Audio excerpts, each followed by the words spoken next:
Today we're people of grace, but there's consequences to our actions. But remember that God was trying to get the nation to live up to His holy standards and represent Him before the nation. And if Israel was going to act like the Moabites and look like the Midianites, so that there was no difference between them and the world, then God couldn't call them His people.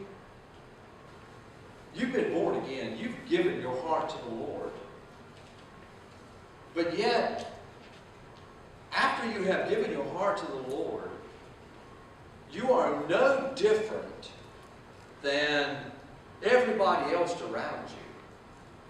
You're no different than co-workers. You're no different than family members. You're no different than you used to be.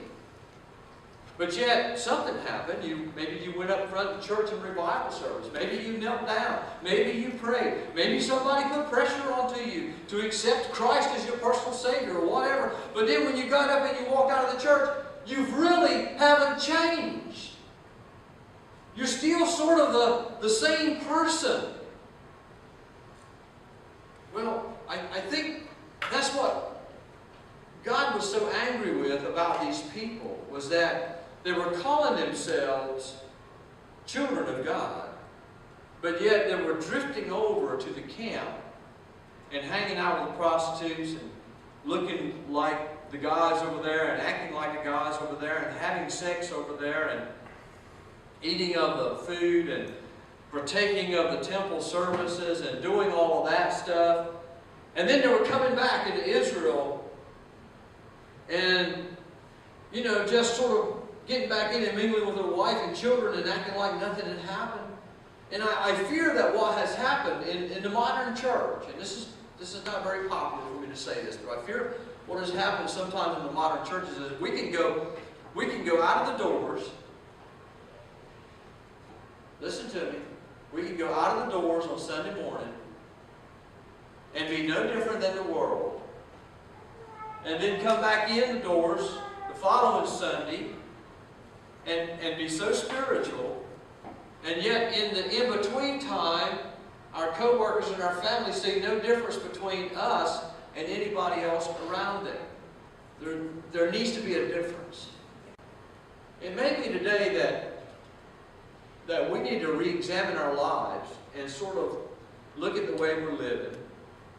Have we become such a part of the world that it's hard for anybody to distinguish us from everybody else? Now, if you don't want to say that you're a Christian, that's okay.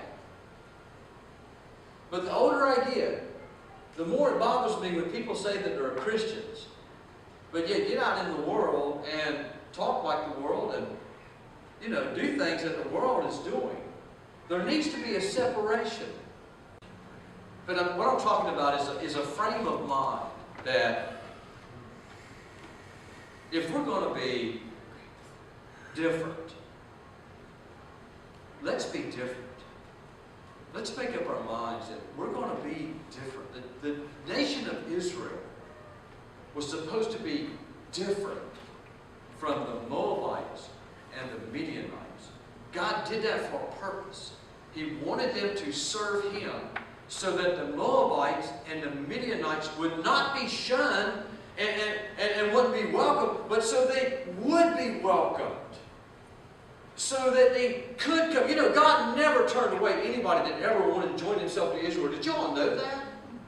God never said, you can't come over here and become like us.